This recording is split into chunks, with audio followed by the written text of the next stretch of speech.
சிவபெருமானோடு இதுவும் யார் யாரெல்லாம் குழுவிருந்து வருகின்றார்கள் யார் யாரெல்லாம் ஆகாயத்தில் சூரியன்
நீலகண்டன் நரைகண்டன் நாககண்ட மூர்த்தி என்றும் அழைக்கப்பட்ட சங்கரன் சதாசிவன் சர்பாகரன் சாலச்சூடன் காலாங்கலன் தாமரை கண்ணன் கண்கண்ணன் திருநீகன் திகம்பரம் திரிசூலன் தில்லையம்பலம் திருநீலகண்டனாகிய சிவபெருமானோடு யானை தோல் போர்வையும் புலி தோல் ஆசனங்களோடு சக்தியோடு ஆண்டவன் கையிலே கொலுவிருந்து வருகின்றார்.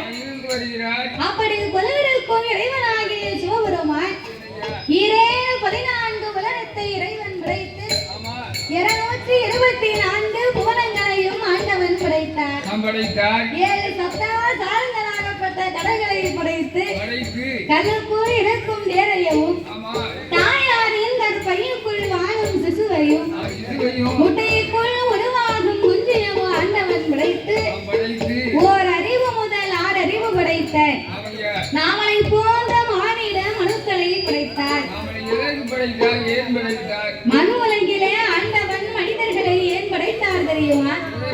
நாம் அனைவருமே பூமியிலே ஒற்றுமையாக வாழ வேண்டும் என்று ஆண்டவன் நாமளுக்காகத்தான் இந்த உலகத்தையே படைத்தாரா? உலகத்திலே ஒற்றுமை இருக்கா? ஒற்றுமை என்பது இன்னைக்கு எல்லா இடங்களிலுமே இருக்கா?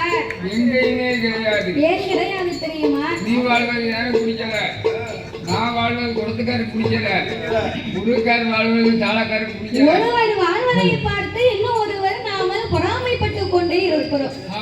அப்படி பொறாமைப்படுவதனாலதான் உலகத்திலே ஒற்றுமை என்பது இல்லாமல் இதுவரைக்கும் வாழ்நாளெல்லாம் நாமல் கழித்து கொண்டிருக்கிறோம்.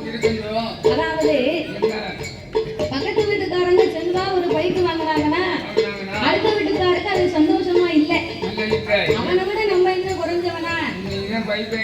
நம்ம ஒரு காரை வாங்கி விடுவோமே அப்படின்னு இவர் ஒரு காரை வாங்கிடுவாரு.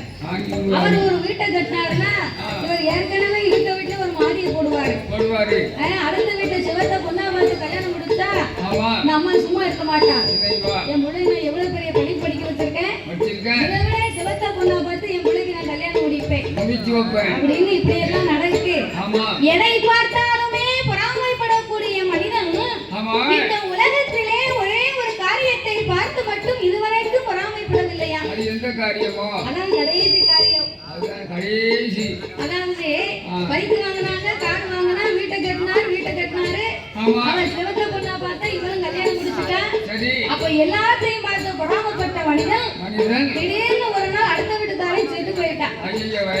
செத்துருவோம் அப்படின்னு யாராவது நினைக்கமா? இல்ல யாருக்காவது அப்படி நினைப்பு வருதா? நினைப்பு மாதிரி வராது. அவங்க செஞ்சதெல்லாம் நம்ம செஞ்சுட்டோம். இன்னும் நம்ம ஒரு 10-20 வருஷம் சொன்னா பேரம் பேத்தில வளர்த்து இன்னும் கொஞ்சம் சொத்து வாங்கி வச்சிடலாம் அப்படின்னு நம்ம ஆசைப்படுத்தோம் இல்லையா?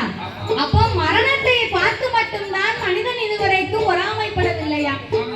அப்போ இப்பேற்பட்ட உலகத்தை ஆண்டவன் உண்டு பண்ணி ஆணென்றும் பெண்ணென்றும் ஆண்டவன் அகில உலகத்தை படைத்து நாமளுக்கெல்லாம் 6 அறிவை கொடுத்தார், 9 தத்துவத்தை படைத்தார். நாமளுக்கெல்லாம் ஆண்டவன் 3 ஆசைகளை கொடுத்தார். ஆசை மண் ஆசை, பொன் ஆசை, பெண் ஆசை. இந்த 3 ஆசையும் ஒரு மனுஷனுக்கு தேவை. 3 ஆசையும் இருந்தா தான் அவன் மனிதன். இல்லைன்னு சொன்னா அவன் முனிவனாகி போவான். ஆமா ஆமா அப்போ இந்த ஆண்டவன் நாமளுக்கு எஞ்சான் உடம்பை கொடுத்தார். ஒரே ஒரு சாணம் விட்டு இந்த வயத்தை கொடுத்திருக்காரு. வயசமசர் கொடுத்துட்டாரு. வயத்தை கொடுத்ததும் பெரிய தப்பு பார்த்துக்கோ. வயத்தை கொடுக்க போயிட்டா நம்ம இப்படி அழைக்கிறோம். எங்கடா இந்த ஒரு சாணம் வயத்துக்கு எங்கடா தக்காளி சோறு கிடைக்குன்னு நினைச்சிட்டு அழைக்கிறோம். உனக்கு தக்காளி சோறை போட்டாங்க சூப்பரா இருந்துச்சு. உனக்கு சப்பாத்தி கிடைக்கிறது சப்பாத்தி வேண்டாம். அமிர்தமா இருந்துச்சு. இந்த ஒரு சாணம் வயத்துக்கு நம்ம உலகத்துல என்ன பாடுபடுதுன்னு தெரியுமா? ஆமா இரவன்னும் பாராம பகலன்னும் பாராம எந்த நாளா இருந்தாலும் எந்த ஊரா இருந்தாலும் எந்த நேரமா இருந்தாலும் 10 ரூபா நமக்கு கிடைக்குமா, நம்ம பாடுபட்டுலாமா, சாப்பிடலாமா அப்படின்னு நம்ம எல்லாம் ஊரு விட்டு ஊரு, நாடு விட்டு நாடு, மாவட்டம் விட்டு மாவட்டம், வெளிநாடுகளுக்கெல்லாம் போய் நம்ம வேலை பார்க்கிறோம். நம்மளும் தென்காசி மாவட்டத்துல இருந்து இந்த தூத்துக்குடி மாவட்டத்துக்கு வந்திருக்கோம்னா எதுக்கு வந்திருக்கோம்? எல்லாம் 2 இட்லிக்கு தான் இந்த பாடு. அப்போ ஆண்டவன் ஒரு சாண் வயத்தை கொடுத்ததுக்கே நம்ம தான் உலகத்துல இவ்வளவு கஷ்டப்பட்டோம்னா கூட ஒரு சாண் வயத்தை கொடுத்திருந்தா நமக்கு என்ன கஷ்டம்? பொருட்கள் காணாது. அப்போ இந்த சிவபெருமான் நம்மளெல்லாம் இப்படித்தான் படைக்கணும், மனிதன் இப்படித்தான் இருக்கணும் அப்படின்னு நம்மளெல்லாம் சரியா படைத்திருக்கிறார். அப்போ படைத்த உலகத்தில் பூராணத்திலே மரம், செடி, கொடி, பயிர், புல் போன்று இலை தாவரங்களோடு ஆடு, மாடு, கண்ணுகாடுகள் அதனையும் படைத்து உலகத்தை படைத்தால் மட்டும் போராது, பட்டினி இல்லாமலே நாமல் படியிறக்க வேண்டும் என்று ஆண்டவன் எப்படி படியிறந்து வருகின்றார்? நாளை நல்ல தினை எடுத்து, நாளை நல்ல தினை எடுத்து, நாளை நல்ல தினை எடுத்து, தினை எடுத்து அவன் நாடு எங்கும் படியிறந்தான், அவன் நாடு எங்கும் படியிறந்தான்.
அவதான் கொண்டாட்டி. அப்ப ஏன் உன் வீட்டுக்காரம்மா பிடிக்கலையா தாத்தா?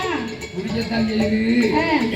ஆனா நான் அங்க இருந்து இழுப்படிச்சுட்டு போன உடனே சட்டாப்பையோட இருப்பா. எதுக்கு தோசை சுடுவா? சட்டாப்பியோட ஆட்சி ஏன் நிக்கா தெரியுமா? நீ வெள்ளுப்பாடு படிச்சு வீட்டுக்கு போனேன்னு வை. வீட்டுக்கு போய் முதலாவது அவ கையில ரூபாயை கொடுக்கணும். சரி. ரூபாயை கொடுத்தீங்கன்னா உனக்கு என்ன செய்வா தெரியுமா? கையில வச்சிருக்கா பாரு சட்டாப்ப. இந்த சட்டாப்பையை கொண்டு நல்லா உனக்கு 2 தோசையை சுட்டி போடுவா. ரூபாயை கொடுக்கலைன்னு வை. அதே சட்டாப்பையை திருப்பி அடுப்புல காய வச்சு செவிட்லே 2 பூசையை கொடுப்பா. இப்படி அடிப்பான்னு தெரிஞ்சு அங்க வச்சு ரூபாயை ரெடியா எடுத்து அவ கையில கொண்டு கொடுத்துருவேன். இப்படி இருந்தா தானே உனக்கு தோசை கிடைக்கும். அந்த மாணிக்கு சிரிப்பா. பரவாயில்ல. பல்ல காட்ட மாட்டேன், சிரிப்பாங்க. சிரிச்சுக்கிட்டு 2 தோசைக்கு தருவா. அதுபோல இந்த ஆண்டவன் உலகமெல்லாம் அடியனந்து கைலாசம் வரும்போது சிவபெருமானுக்கு பால பூஜை முடித்தால் அவள் பணிவிடைகளை செய்தாள். தலைப்பாரி இலைப்பாரி கைலாசத்தில் இருக்கும் போது பார்வதிக்கு சிவபெருமான் மீது ஏதோ ஒரு பல நாட்களாக ஒரு சின்ன சந்தேகம். ஆண்டவா, அன்றாடமும் நீங்க அகில உலகம் எல்லாம் முதலந்து கைலாசத்துக்கு வரீங்க. அப்படி கைலாசத்துக்கு நீங்க வரும்போது இந்த உலகத்தில் உள்ள மக்கள் எல்லோருமே யாரையும் வணங்கி வருகிறார்கள்? பார்வதி, நான் தான் உலகத்தை படைத்தேன், பாதுகாத்தேன். 10 பொருளுக்கும் அர்த்தமாகவே இருந்து வருகிறேன் அம்மா. 10 பொருட்கள் அர்த்தம் என்றால் என்ன? 10 பொருளுக்கும் அர்த்தம் என்றால் என்ன தெரியுமா? ஒன்று ஒன்றாண்டி சிவமுடைய வேணும் நந்தாண்டி. சிவ உடைய வேணும் நந்தானடி. ஒன்று ஒன்றாண்டி சிவமுடைய வேணும் நந்தாண்டி. ஒன்று ஒன்றாண்டி உடைய வேணும் நந்தானடி. எம்மா இரண்டு நந்தாண்டி சிவ ஈஸ்வரனும் நந்தாண்டி. சிவ ஈஸ்வரனும் நந்தானடி. எம்மா மூன்று மூணாண்டி முக்கன் வேணும் நந்தாண்டி. மூணாண்டி முக்கன் நந்தானடி. எம்மா நாலு நாலாண்டி நாலு வேதம் வேணும் நந்தாண்டி. தாயா இந்த மலா இந்த ஆண்டி ஐந்தாண்டி. ஐந்தாண்டி 5 பஞ்சபூதங்கள் நந்தாண்டி. 5 பஞ்சபூதங்கள் நந்தாண்டி.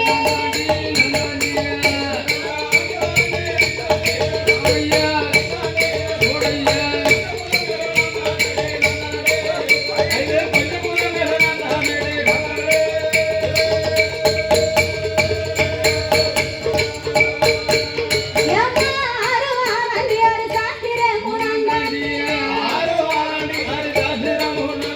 எம்மா ஏழு ஏழாண்டி ஏழு சமுத்திரமும் நந்தாண்டி. நானே 8 எட்டாண்டி 8 திசைகளும் நந்தாண்டி. நானே 9 9ஆண்டி நவக்கிரகமும் நந்தாண்டி.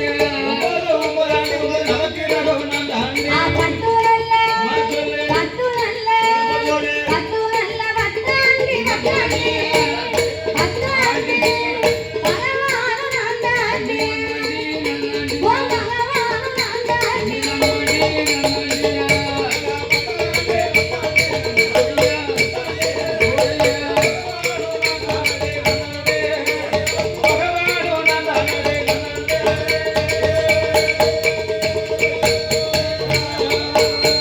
நானாசை நாசையும் அம்மா. அகில இந்த உலகமெல்லாம் நான் படைத்த உலகம் ஏழியம்மா மகளே. இரவு நல்ல பகலும் நாளை இரவு நல்ல ஒளியும். அடியே பார்வதி, 14 உலகத்திலேயும் இரவும் நான் தான் பகலும் நான் தான். இருளும் நான் தான் ஒளியும் நான் தான். பூமியும் நான் தான் பூகம்பமும் நான் தானம்மா. சுனாமியும் நான் தான் சுழலும் கோள்களும் நான் தான். 8 திசையும் 16 கோணங்களும் அடியேனாக இருக்கும்போது இந்த ஆண்டவன் சிவன் மீது உனக்கு என்ன சந்தேகம்? இறைவா, இத்தனை பொருளுக்கும் அர்த்தமாக இருந்து கொண்டு எனக்கு தெரியாமல் யாரோ 2 பேர்களை நீங்கள் வணங்கி வருகின்றீர்கள். அவர்கள் 2 பேரும் யாரு? ஏன் அவர்களை போய் நீங்கள் வணங்க வேண்டும்? வேண்டும் வேண்டும். பார்வதி ஆமா. எல்லாத்துக்கும் கடவுளா இருந்தாலும் ஆமா. இந்த உலக மக்களுக்கு இரவும் பகலும் வர வேணுமானால் யாரால முடியும்? அது யாரால முடியும்? காலையிலே தோன்றும் கதிரவனும் மாலையிலே தோன்றும் சந்திரன். ஆமையா. இந்த சந்திரனும் சூரியனும் இல்லைன்னு சொன்னா சொன்னால் சகல உலகத்துக்கு ஒளி கிடைக்குமா? கிடைக்காது. ஒருபோதும் ஒளி இருக்காது. ஆமா. ஏன் தெரியுமா? எதற்காக? அவர்கள் இருவர்களையும் ஆண்டவன் இரு கண்களாகவே நான் வாழ்த்து வருகிறேன் அம்மா வருகிறேன் அம்மா. அப்படின்னு சிவபெருமான் சொல்ல சொன்னபோது பார்வதிக்கு பகவான் மீது நம்பிக்கை வருமா? வராதுல்ல. ஒரு காலமும் வராது. எப்பவும் வராது. அது எப்படி இந்த ஆண்டவனுடைய இரண்டு கண்களும் சந்திரன் சூரியனா இருக்க முடியும்? எப்படி இருக்க முடியும்? ஒருவேளை இந்த ஆண்டவன் கண்ணை மறைத்து விட்டா இந்த உலகம் என்னதான் ஆகும்? அது எப்படி ஆகும்? இதனையே இன்றைக்கு பரிசோதித்து பார்க்க வேண்டும் என்று ஆமையா. என் ஆதிபராசக்தி அம்பிகை அங்கையர் கண்ணே ஆமா. அகிலாண்ட கோடி பிரம்மாண்ட நாயகி நாயகி. அவள் என்ன செய்கிறாள் தெரியுமா? என்ன செய்யுமா? ஆதிசக்தி பார்வதியா, ஆதிசக்தி பார்வதியா, அரணருக்கு தெரியாது பின்னால ஓடி வந்து இருகரத்தை எடுப்பாள், இருகரத்தை எடுப்பாள், அவளை சங்கந்தாள், அவளை சங்கந்தப்படுத்துவாள்.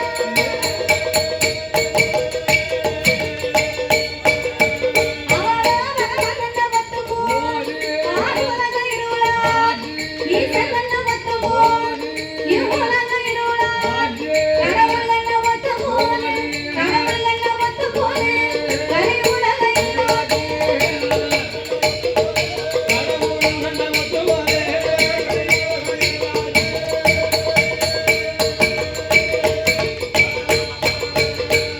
ஆண்டவன் திருக்கண்களை ஆதிபராசக்தியானவள் மறைத்தும் போது ஆமையா.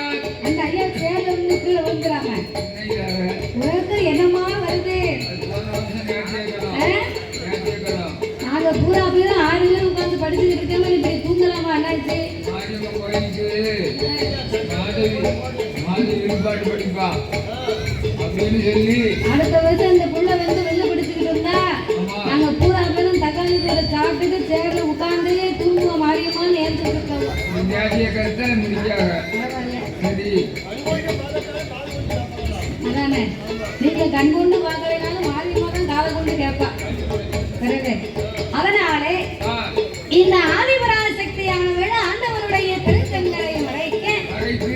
அகில உலகம் எங்கு பார்த்தாலும் ஒரே இருமயமாகவே இருக்க ஆமையா. சிவபெருமான் பார்த்தார். இந்த பார்வதிக்கு எவ்வளவு சொல்லி நம்ம மேல நம்பிக்கை இல்லாம இல்லாம. திருக்கண்களை மறைத்து உலகத்தையே இப்படி இருளாக்கிட்டாளே. ஆமையா. உலகமே இருட்டா இருந்தா நம்மளால எந்த வேலையும் பார்க்க முடியுமா ஐயா? ஒரு வேலையும் பார்க்க முடியாது. எந்த வேலையும் ஓடாது. ஆ. ஆனா அந்த காலத்துல கரண்டே இல்லாம வாழ்ந்த மக்களும் இருக்கிறாங்க. அதேதான் அதேதான். அதனால சரி. சிவபெருமான் உடனடியாகவே உலக மக்களுக்கெல்லாம் நம்ம ஒளி கொடுக்க வேண்டும் என்று என்று இந்த சிவனுக்கு நமக்கு இருக்கக்கூடிய 2 கண்ணுதான இந்த பார்வதிக்கு தெரியும். தெரியும். ஆண்டவனுக்கு 3வது கண் நெற்றிக்கண் இருப்பது இதுவரைக்கும் தெரியாது. தெரியாது. அதனாலே உச்சிக்கண்ணை திறந்து நாமல் ஒளி கொடுக்க வேண்டும் என்று ஆமையா. ஆண்டவன் என்ன செய்கிறார் தெரியுமா? என்ன செய்கிறார்? ஆண்டவன் நமகோ, ஆண்டவன் நமகோ, ஆதிசக்தி மங்கா, உச்சிக்கண்ணை திறப்பார், உச்சிக்கண்ணை திறப்பார், உலகில் ஒளி கொடுப்பார். கண்ண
அழைத்து ஆட வேண்டாம் பாட வேண்டாம் ஆடாடி போட வேண்டாம் வேண்டாமா? என் உச்சி கண்ணிலே நீ காளியின் அம்சமாகவே பிறந்ததுனால ஆமா உலக சக்தி உச்சிரிவாக ஆரியம்மாவின் பெயரம்மா ஆமாம்மா என்று வரம் கொடுத்தவனை வடக்கு வாசலிலே அமர வைத்தார். ஆமா பார்வதி இது ஒரு ஓரமா நின்று பார்த்துக்கிட்டே நிக்க ஐயா, நான் ஆண்டவன் திருக்கண்களை மறைத்து நம்ம பரவாயில்லையே இப்படி பரிசோதனை பண்ணி பார்த்தோமே ஆமையா சிவபெருமானுடைய உச்சிக்கண் மகிமையை அறியாம போய் விட்டோமே ஆமா கோபம் கொண்டு நமக்கு சாபத்தை கொடுத்தாலும் கொடுத்து விடுவாரா கொடுத்து விடுவாரா? என்று பார்வதாதேவி பகவானுக்கு முன்னால ஆமையா அவள் பட்ட பயந்து பயந்து பார்வதி அங்கமெல்லாம் வேர்த்து ஆவி தடலாகி ஆஹா பகவானுக்கு முன்னால திடுதிடுன்னு நடந்துதா. அதுங்களா? சிவபெருமான் பார்த்தார். இந்த பார்வதிக்கு பயத்தினால் உண்டான வேர்வை வேர்வை. காட்டாத்து வெள்ளமா கரை புரண்டு நிற்கி ஆமையா இந்த பார்வதியின் வியர்வையோ ஒரு உப்புத்தண்ணி. ஆமா இது உலகத்துக்கு போனா உலக மக்களுக்கு உயிர் சேதம்லாம் வந்து சேரும். சேரும். ஏண்ட ஆயிரத்தெட்டே சதா முடியிலே ஓர் முடியை உழைத்து ஆமா அதையே தன் அங்கமெல்லாம் துரத்தி ஆமையா மறுபடியும் ஆண்டவன் ஒரு முட்டை கட்டாகவே கட்டினார். கட்டினார். அப்பவும் இந்த வேர்வை துளி நிற்கல. நிற்கவில்லை. அதிலே இருந்து ஒரு 10 சொட்டு வியர்வையை பூமியிலே கலக்க கலக்க அதனையே 10 கடலாக்கி பயனாமத்தை கொடுத்தார். எப்படி ஐயா? அது எப்பேற்பட்ட கடல் தெரியுமா? எப்படி? அது உங்க சம்பாதி உங்க சம்பாதி ஒரு கடல் ஒரு கடல் அங்கைய தங்கி கருப்பு கடல் இரண்டாம் மூணாம் கடல் ஒரு கடல் நாலாம் கடல் நல்லது ஐந்தாம் கடல் அலைகடல் ஆறாம் கடல் ஆழக்கடல் ஆறு ஏழாம் கடல் இல்லை கடல் எட்டாம் கடல் திட்டக்கடல் ஒன்பதாம் கடல் ஓடிய பெருங்கடல் பத்தாம் கடல் வார்கடல் அது பத்தாம் கடல் வார்கடல் அது வாக்குதலை அமைந்திருக்கிறது.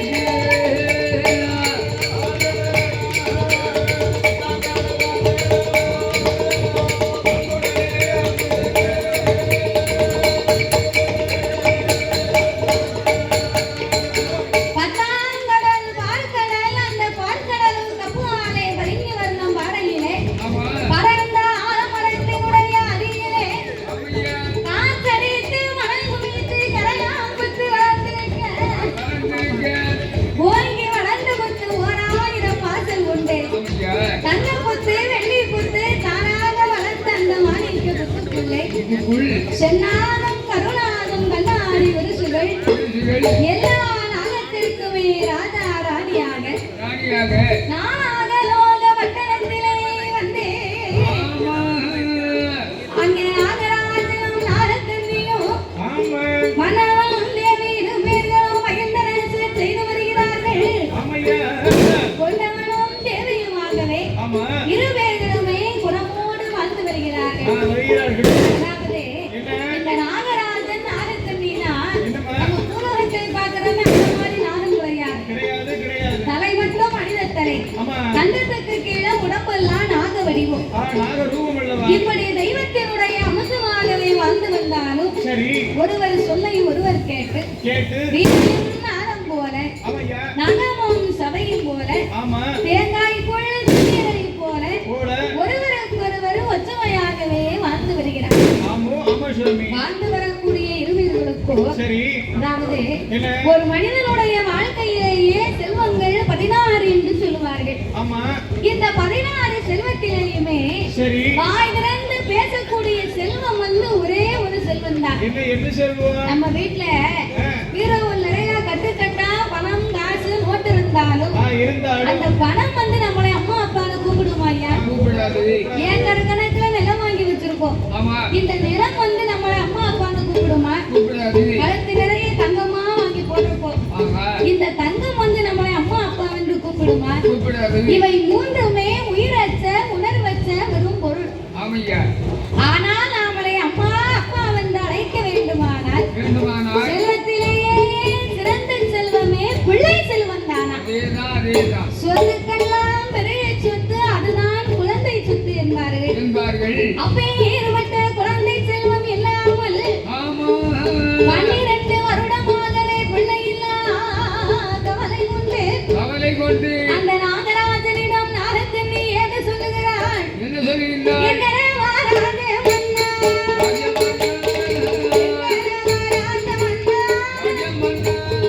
எனக்கு வாய்த்த பிராணநாதா,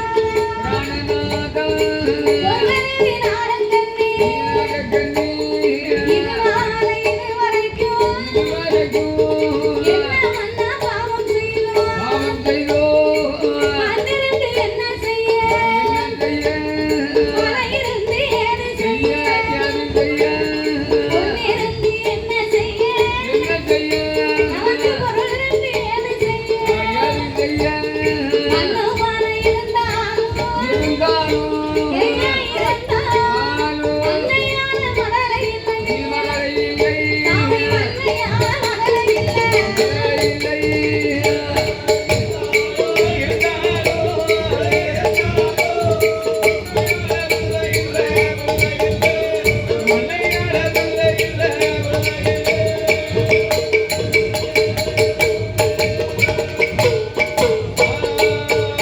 நமக்கு பொன்னும் பொருள் இருந்தாலும் சாமி பொன்னார பிள்ளை இல்லை.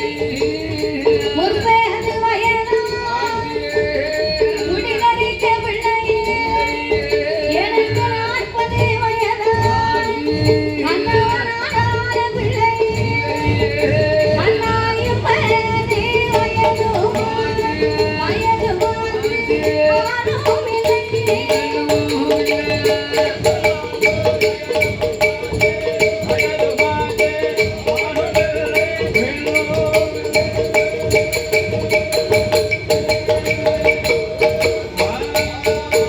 அண்ணா பிள்ளை இல்லா வாசலே இசை கூட வாங்க மாட்டோம்.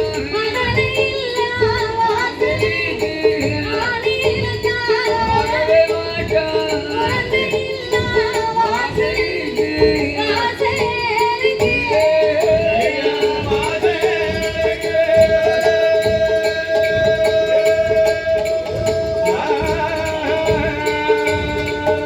மன்னா குடும்பத்தாரும் வளர்ந்து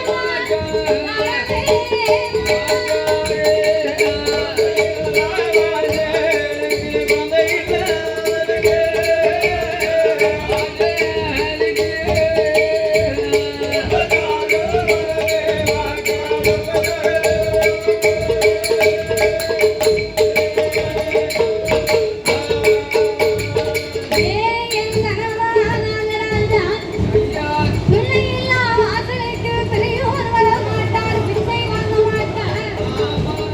மகளை இல்லா வாசலுக்கு வானிலத்து மக்கள் வர மாட்டார்கள்.